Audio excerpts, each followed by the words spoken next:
Kingdoms in Conflict, Charles Colson, Prologue, page 18. Halfway down the page.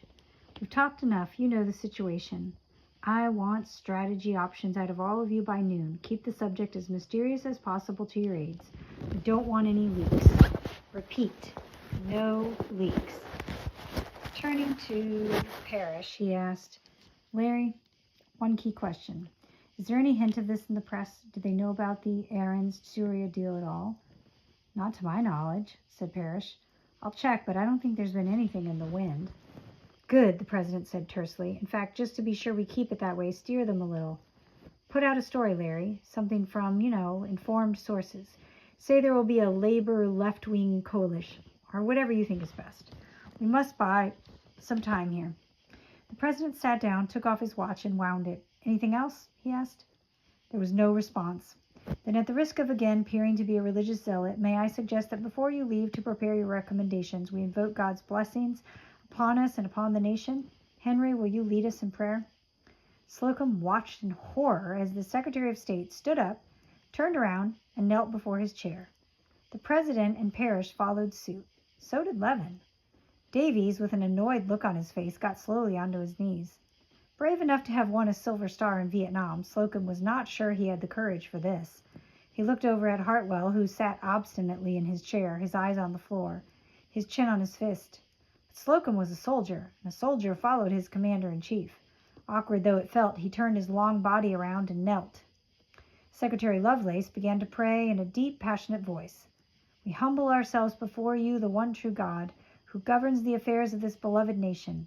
We serve you only because you have granted us this privilege and authority, and so we ask you, dear Father, to lead us.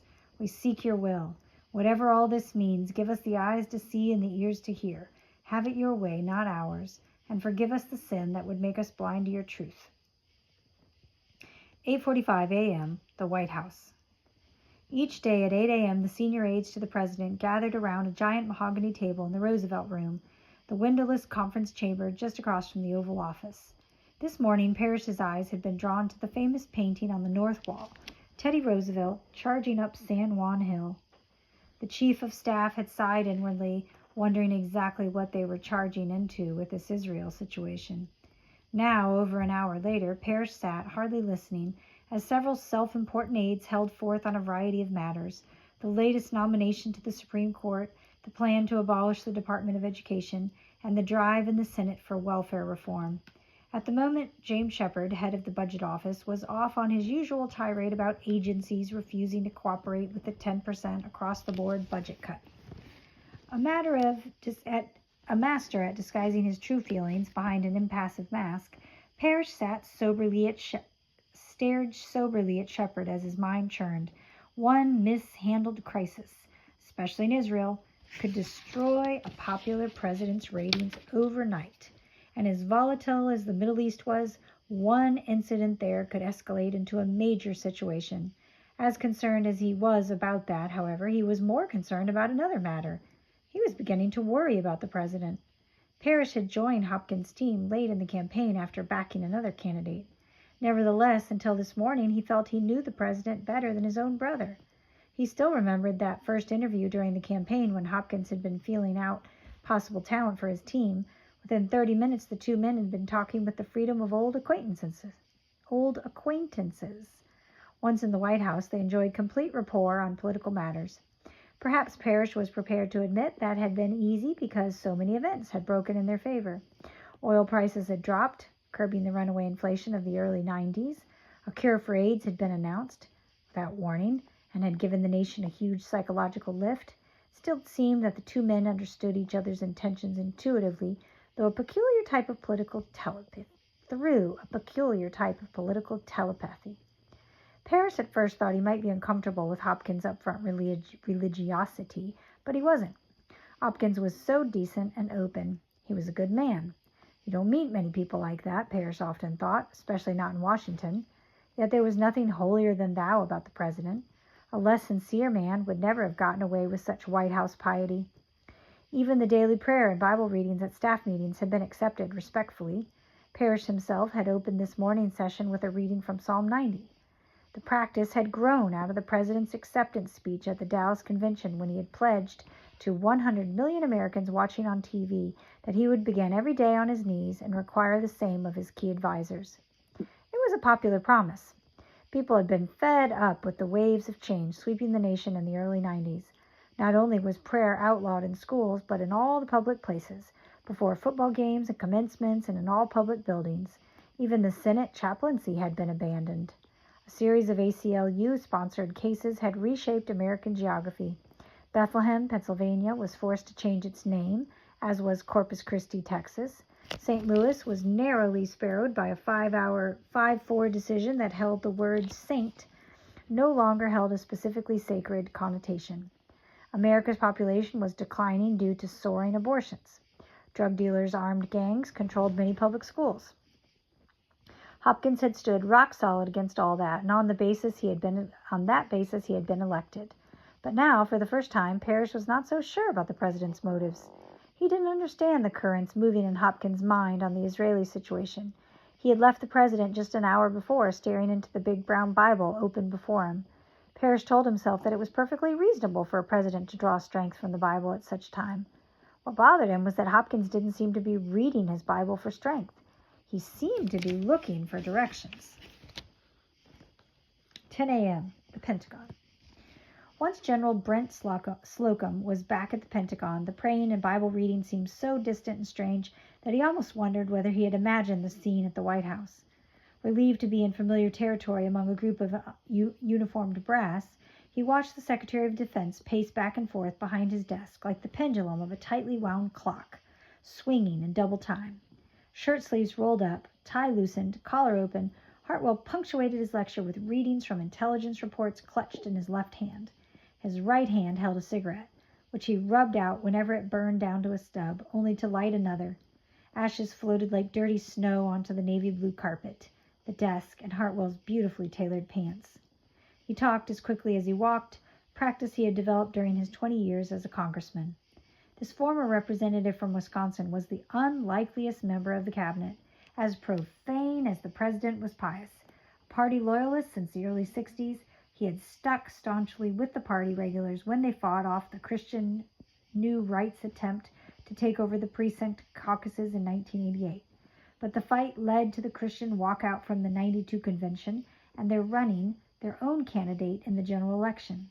As a result of the split, the Democrats won in a record landslide. The Republican recovery owed much to Hartwell. Always a realist, he had worked tirelessly for a reconciliation before the 1996 election, even to the renaming of the party. Though the words almost choked him, Alexander Hartwell now belonged to the Christian Republican Party.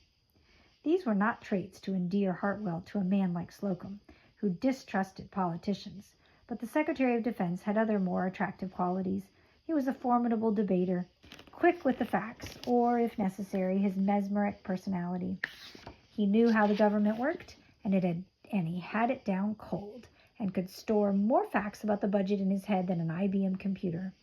Now he was jabbing his cigarette in the air like a weapon, lecturing them on the immediate action required. Aarons must be ordered to drop Syria like a piece of pork. If not, we will withdraw all support, military or otherwise. The subject is non-negotiable. Stopping his pacing for a moment, he glared at his audience. Anybody disagree? Slocum shook his head, and the others followed suit. Hartwell made sense. They should do all they could to persuade Aarons to desist. General Kurt Oliver of Central Intelligence, who sat beside Slocum, had delivered actual transcripts of the Aarons-Surya meetings. They showed Aarons as a depressingly querulous and erratic, while Surya had the constancy of a hungry predator. Surya offered to deliver the votes the Leica needed to form a government. But there was a price. Aarons must look the other way when the commandos took over the Dome of the Rock. Then he must claim Israeli sovereignty over the site. Surya would do the rest. They would move so fast the Arabs wouldn't have time to react. Marble slabs had been pre-cut. The temple could be up within 30 days. The Soviets, Surya argued, would hold back since the rock was strategically worthless. By now, Slocum understood what had earlier sounded like an old adventure movie. On reaching his Pentagon office after the early White House meeting, he had called in a young captain who he knew to be highly religious. "What do you know about the Temple Mount?" Slocum had asked. Captain Bryce had confirmed just what President Hopkins had said, and more. The temple must be rebuilt within the next generation, according to prophecy, Bryce said. As far as he knew, all born-again Christians believed it because the Bible taught it. Hartwell was waiting for some verbal response. Slocum cleared his throat. Mr. Secretary, I confirm your objectives, but I think we need to optimize contingencies. What if Aarons refused to listen to us? What then?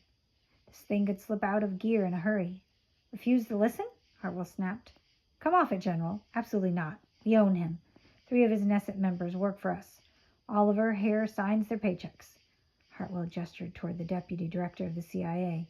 We say the word, and Aarons and his nasty little party dry up and disappear. Yes, sir, Slocum said. I'm sure that's right. However, it seems optimal to prepare for all contingencies. People do strange things when a religion gets involved. Also, Aarons might think he can call our bluff. He knows that this administration will never abandon Israel. Hartwell flushed. He took a long drag on his cigarette. General, he said scornfully, I think I know where this administration stands. The abandonment of Israel is not at stake. The abandonment of Moshe Aarons is more to the point. Yes, sir, said Slocum, but the Israelis have been known to confuse the two, and they have a track record of maximizing independence. I'd propose we optimize the possibility, however infinitesimal, and that they ignore our counsel. Hartwell fumed, stared at Slocum, blew smoke. He detested Slocum's Pentagonese, but knew the general was right. The president's loyalty to Israel was a matter of faith, and the Israelis would play that for all they could. What do you propose then, General? Hartwell asked, lighting another cigarette and leaning on the back of his overstuffed, shiny blue leather desk chair. The Marines, sir. We have an LPH with the 6th Fleet that could be off the coast in a little under 24 hours. It's up to TO requirements, and ready. 1 battalion, good troops. We'd be able to put 20 choppers with 600 men into Jerusalem 30 minutes after liftoff. The Israelis wouldn't know how to react, especially if we told them we were on an anti-terrorist maneuver. It's now 7 p.m. in Tel Aviv. My men could have the Dome of the Rock sealed by this time tomorrow. Hartwell smiled but didn't interrupt. Of course, sir, Slocum continued. I don't have an op plan approved by the chiefs. We haven't even contemplated. That is, no one ever figured on defending a mosque in Jerusalem. Wasn't part of the war games, eh, General? Hartwell burst into laughter, which started a coughing spasm. His assistant, Frank Flaherty, was instantly out of his seat, slapping his boss on the back. You've got to quit smoking, Flaherty said mechanically. He'd been saying it for nearly 20 years. Drying his eyes with a rumpled handkerchief, Hartwell said, Sorry, General, just the thought of American Marines, probably Christians, defending an Arab mosque against our closest allies, the Jews. With that, he started laughing and coughing again. Hopkins will have kittens. Slocum's military operation was both bold and simple, and thus likely to succeed. Nobody had a better idea, and they kicked it around discussing logistics. But their conversation lacked energy, drifting to a halt whenever they moved from the military to the political situation. None of them could imagine the president authorizing the Marines to invade Jerusalem. As he thought of this ridiculous limitation on his power, Alexander Hartwell gradually warmed into a fury. He slammed his fist on the desk, jumped to his feet, and began to pace again. Something has to move him, he muttered. Something has to make it too hot for him. Not state. The little pipsqueaks there will be wringing their hands all through the afternoon tea. Nobody has the guts for this kind of crisis. Congress will go berserk. The others stopped talking, watching Hartwell pace from one end of the room to the other. Suddenly, he whirled around and stabbed a finger at the general. Slocum, what did you make of Parrish? Where is he in all this? Sir? Could we use Parrish? He seems to know the inside of the president's skull. Do you think he'd work with us? Slocum found the very idea of outflanking the president offensive. Parrish is the president's man. He might agree with us, but I don't believe he'd scheme against his own boss. Hartwell scowled, but passed over the implicit warning. You're right, I suppose. But we need some way. He paused, his gaze fixed on the vivid colors of his desk pad, etched with the giant seal of the Secretary of Defense. A smile twitched the corners of his lips. He muttered, Of course, of course. Why hasn't anyone thought of this until now? Yes, we'll have to.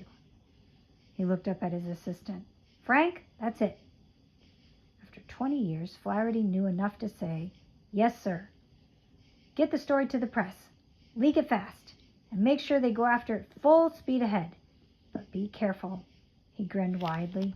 "If Hopkins ever found out, it would be that is, all of our necks, right on the chopping block." Slocum sat stiffly as though coming to attention. "Sir, the President gave us strict instructions not to allow this story out." "Yes, he didn't he, General?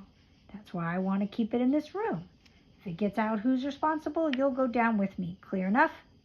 He was on his feet, leaning across the desk, staring directly at Slocum. Then he sat down slowly. "General, I appreciate that this may go against your grain, but this is a case when following protocol may not be in the best interest of the commanding officer. When the enemy's aiming a gun at your commander's head, you just shove him into a foxhole. You don't wait to say, 'Sir.' Am I right?" "Yes, sir," Slocum said grudgingly. "That's all we're going to do," said Hartwell with a smile. "Give our commander a little shove into the foxhole. You see?" Slocum said nothing. Hartwell was on his feet again, pacing behind his desk, his attention back to the leak. "I can't believe this story hasn't broken yet anyway." "Well, no. It's a religious thing, so the press probably wouldn't even understand. And the Israelis know how to keep things quiet. I wish we did as well." He pointed a nicotine-stained finger at his assistant.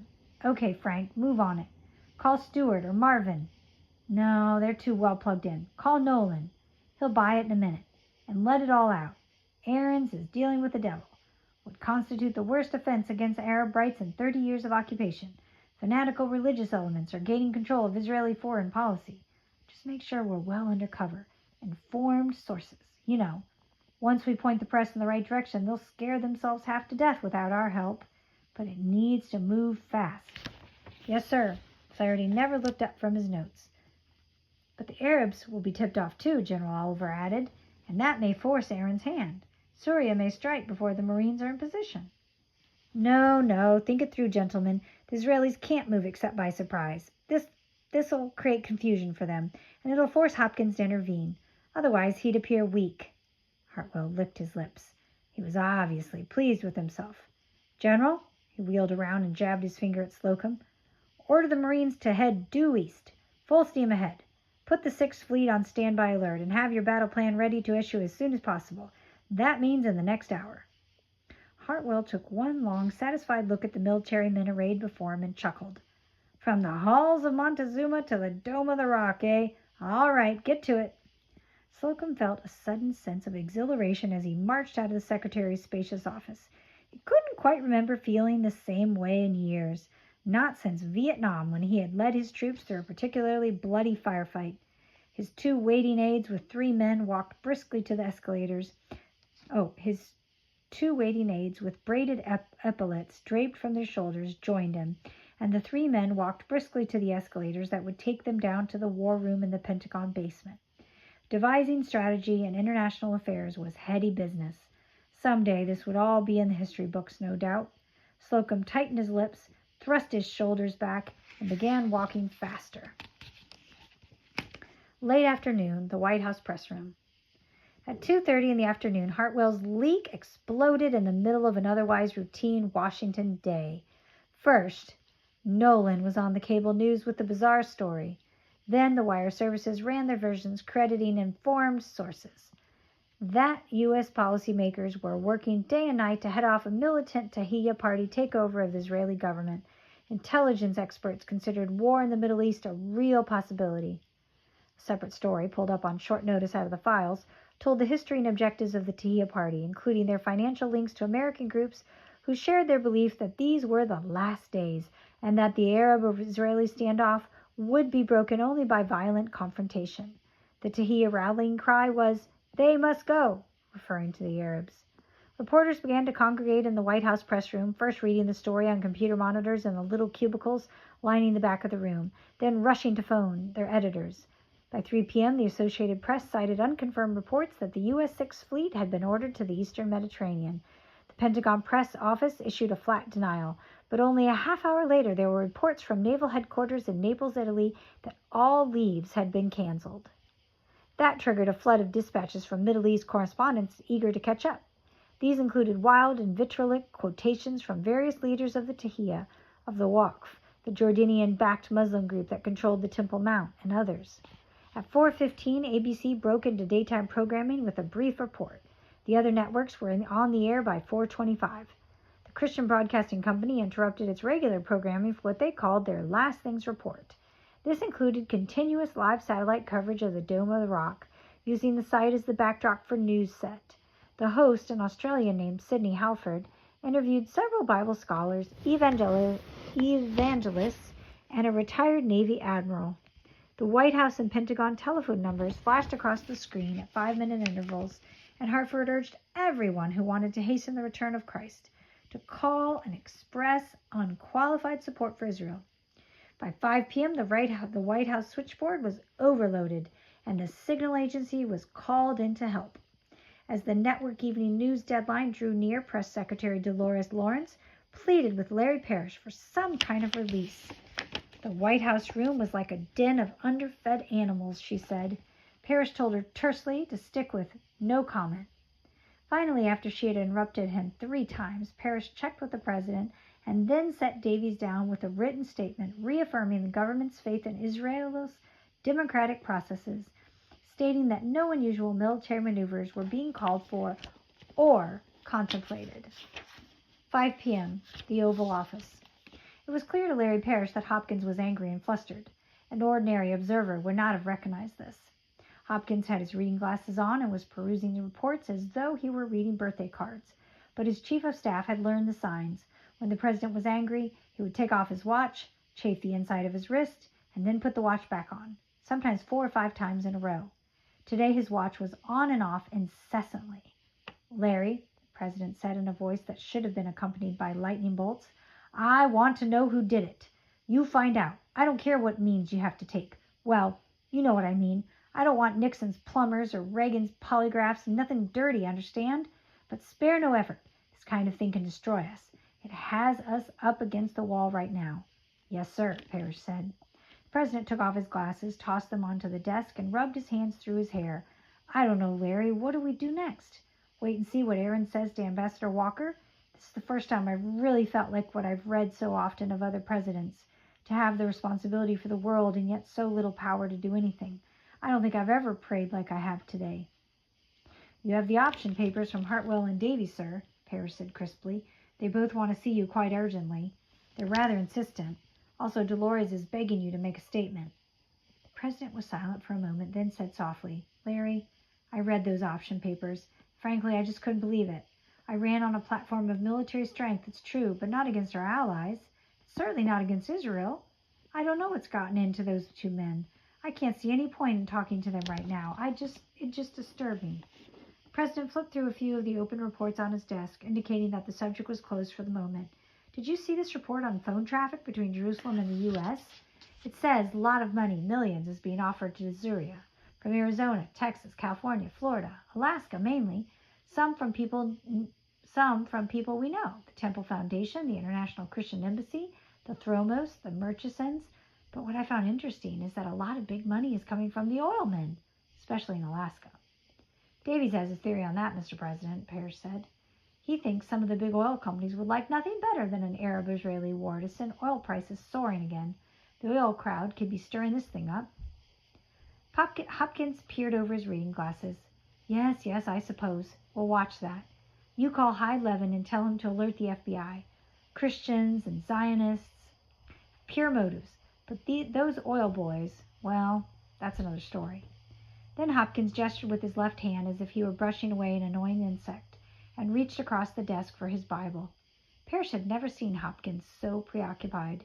"You know, Larry, I never thought of it before, but isn't there a prophecy of that in Luke?" "Yes. Here it is. Listen to this. It was the same in the days of Lot. People were eating and drinking, buying and selling, planting and building. But the day Lot left Sodom, fire and sulfur rained down from heaven and destroyed them all. It will be just like this on the day the Son of Man is revealed." That's Luke 17:28. You see, people will keep right on doing business up to the very moment of Christ's return. The president smiled, the first break in his gloom all afternoon. "Can you imagine the looks on the faces of those oil boys?" The president paused, looking up as though he were trying to see through the ceiling. "You know, Larry, I can't help thinking. This really could be The time, the generation that saw the Jews return to their homeland is about to pass. It almost has to happen soon. All that is left is for the temple to be built. That's the last big sign before... Parrish stood to his feet as though facing a firing squad. Mr. President, I feel it's my duty to beg you not to pursue such thoughts. People of the United States didn't elect you to be their... Parrish groped for the right term. To be their crystal ball gazer. They elected you to protect and defend the Constitution of the United States. Hopkins looked at Parrish, deep disappointment in his eyes. Larry, you sound like somebody from the Washington Post. I made my position perfectly clear during the campaign. Didn't we say we would seek God's will? That God is the ultimate defender of this nation and its Constitution? That's why we were elected. Sir, I understand that, but you're the president, and as such, you have clear duties. You took an oath of office. Hopkins cut him off. Larry, you called me a crystal ball gazer, but that's the farthest thing from what I'm doing. Don't you believe that Ezekiel was a prophet inspired by God? We can't just close our ears to those words and pretend they're irrelevant to this situation. No, sir. But when you're in this room, you represent all the people, Christian, Jew, Muslim, atheist. You can't let one view of Bible prophecy influence you. Your job is to protect the nation and everyone's religious views. I mean, we're talking about war and peace, Mr. President, not church. The president took off his watch. Larry, I'm truly disappointed. Sounds to me like you've been blinded by people who want to keep God out of anything that truly matters. The way separation of church and state has been used as just a cover-up for secularization. I'm not trying to impose my view on anyone. It's not my view, Larry. It's what God has to say so clearly in the Bible. I do want to bring the wisdom of God into the conduct of our affairs. And if the wisdom of the Bible doesn't have anything to say about Israel, I guess I don't know a thing about the Bible. Parrish was about to respond, but the president's phone beeped gently and a light flashed. Hopkins punched the speaker button hard. Sir, said the secretary's gentle voice, Mr. Davies insists he must see you right away.